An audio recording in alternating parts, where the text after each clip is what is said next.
Kakakiiko akakola ku nsonga z'ebyettaka mu mwaka gw'obwa pulezidenti kasitukiddemu okugenda ebuyikwe okutaasa abagobaganyizibwa ku ttaka nga bano bagamba nti ettaka lye bakayanira balijja ku bajjajjaabwe nga bo balifuna mu mwaka ogwa 2008. Akakiiko akakola ku nsonga z'ettaka mu mwaka gw'obwa pulezidenti akakulirwa Brigadier Moses Lukyamuzi nga linomika waraddesi bwebikwe akemukirigwa amakanda akasiyo ku kyalo Namweze enjeru okugonjolekana z'ettaka eziri wakati wabatuze ku kyalo kino abolekedde okusengulwa abantu basatu abakayanira ettaka mu lukiiko luno abatuze kakulembedwamu Alifumani walakira abategeeza nga basinga ku ttaka lino mu 1998 ate abalala bagula ebanja ku ttaka lino mu 2004 ne bazimba akamayumba n'okusimbako ebiri babula kyawabuseeko emyezi ebiri emabega abantu basatu okuli Muhammad Sengendo Bilali Muyaye ne Maye Masulayina okutegeeza ng'ettaka bali bweriri eryawe bweyanga balifuna mu 2008. Nze Namwezi namujjako 1980 nga nsoma P1 ekisaawe kino kyaliwo n'ekitange yasomera wano n'asamba akapiira wano we tuliwo neewuunya nnyo okuŋŋa nti ekibanja ky'amayima kiva eri ne kikka paka waseeri wallahi neewuunya. Dennis Sebugwawo ne yasoma nti nga abamu ku bannannyini ttaka bategeeza nga bagula ettaka mu 2009 ne basimako emiti n'okusaako esimirwa bakyabuukako oluvannyuma lw'abantu basatu abiyita bannannyini ttaka okusaba emiti gyabwe n'okubalemesa okuzimba essomero.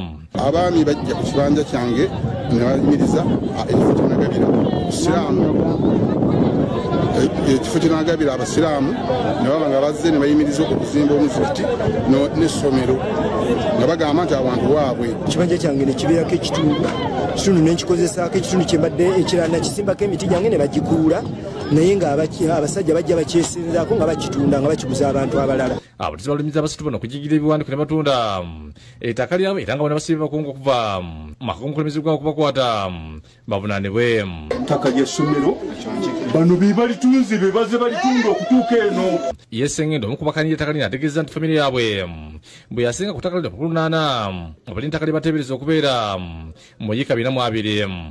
Famire yaffe yajja mu mwaka gwa 2008 bwe yasengera ku ttaka okwo era tuwezenga ebeerako paka kati.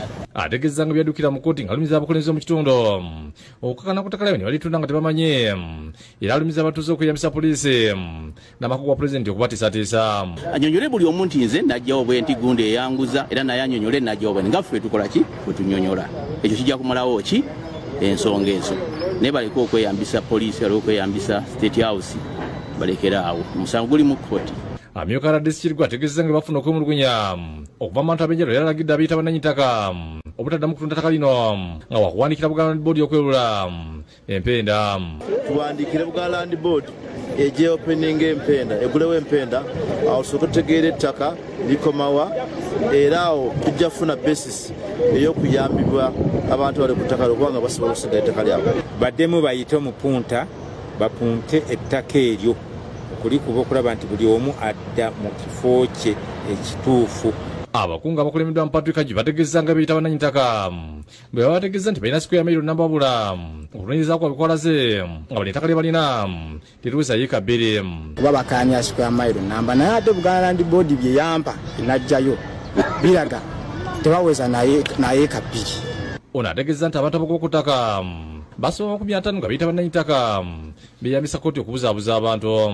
Baagala kugaba abantu ku ttaka lyabwe oba kubalemesa kwesa bitundu byabwe era bayita mu kkooti okuprolonginga ensonga baga abali mu kkooti ate yamaani batunda. Emmanuel Balukisa yakusakidde eggule lino n'eggulire eryo nzikiriza nkumuzeemu katono ate nkomewo n'amalala.